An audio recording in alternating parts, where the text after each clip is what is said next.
করাচি কিংসের বিপক্ষে ১৯তম ওভার শেষে যা ঘটল সেটা এক কথায় সন্দেহজনক বল টেম্পারিং। হ্যাঁ দর্শক, একটু ভালো করে দেখলেই বুঝবেন।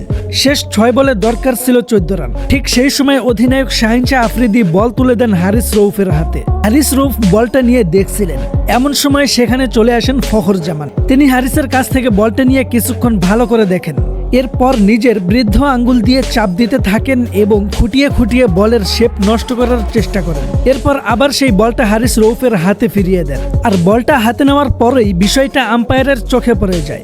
আম্পায়ার সাথে সাথে হারিস রউফকে কাছ থেকে বলটি নিয়ে নেন এবং বুঝতে পারেন বলটার শেপ আগের মতো নেই। এরপর বলটি দেওয়া হয় বাংলাদেশি আম্পায়ার শরীফুদ্দৌলা ইবনে শহীদ সৈকতের হাতে। তিনি বল হাতে নিয়েই নিশ্চিত হন এখানে বল টেম্পারিং হয়েছে। তারপর দুই আম্পায়ার মিলে অধিনায়ক শাহিন শাহ আফ্রিদিকে ডেকে পুরো বিষয়টি বুঝিয়ে দেন। তখনই স্পষ্ট হয়ে যায় এই বল দিয়ে আর খেলা চালানো সম্ভব না। অনেকের মতে করাচি কিংসকে হারানোর জন্যই এমনটা করেছেন ফখর জামান।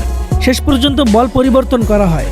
করাচি কিংসের দুই ব্যাটসম্যান খুশদিল শাহ ও আজম খান নতুন বলে খেলতে নামেন। শুধু তাই না, লাহোর কালান্দার্সকে ৫ রান পেনাল্টিও দেওয়া হয়। এরপর নতুন বল হাতে আবার বোলিং করতে আসেন হারিস রউফ, কিন্তু নতুন বলে সবকিছুই উল্টে যায়। প্রথম ৩ বলেই ম্যাচ শেষ করে দেন ব্যাটসম্যানরা।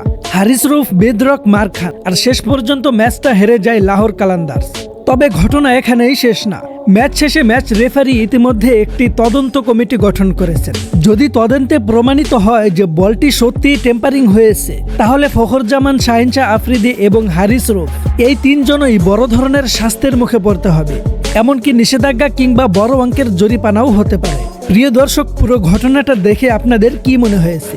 এটা কি ইচ্ছাকৃত ছিল নাকি ভুলবশত? অবশ্যই কমেন্টে আপনার মতামত দিন।